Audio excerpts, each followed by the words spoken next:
అనంతమైనటువంటి ప్రపంచంలో సకల జీవరాశులలో రకరకాల జీవరాశులని మనం చూడడం జరుగుతుంది.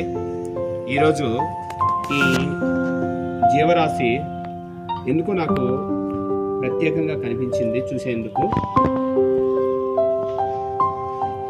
చూడండి, దాని యొక్క ప్రయాణం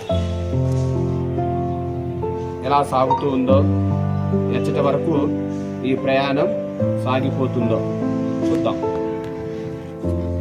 నేనైతే ఇలాంటి పెద్ద కీటకాన్ని ఎప్పుడు చూడలేదు. మీరు చూసుంటే కింద కామెంట్ బాక్స్లో కామెంట్ చేయండి.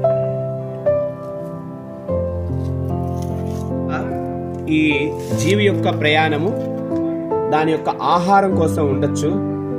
ఆ ఆహార అన్వేషణలో దానికి దగ్గరలో ఏవైనా కీటకాలు ఉన్నాయా ఆహారంగా చూస్తూ ఉంది. అదిగో మన ఎక్స్ప్రెషన్ కరెక్ట్గానే ఉంది. చీమలు ఉన్నాయి, అక్కడ నల్ల చీమలు ఉన్నాయి. ఆ నల్ల చీమలు తినడానికి ఏమైనా రావచ్చేమో. దాని కళ్ళు చూడండి, చాలా విశాలంగా ఉంది. ఆ చీమ కూడా ఈ కీటకానికి భయపడి పక్కకు వెళ్ళిపోయింది. ఎక్కడ దాని ఆహారంగా బలవుతాను అని చెప్పేసి నల్ల చీమ దాని బారి నుంచి తప్పించుకొని వెళ్ళిపోయింది. కళ్ళు చాలా పెద్దవిగా ఉన్నాయి. అమ్మో, మీరు చూసారా?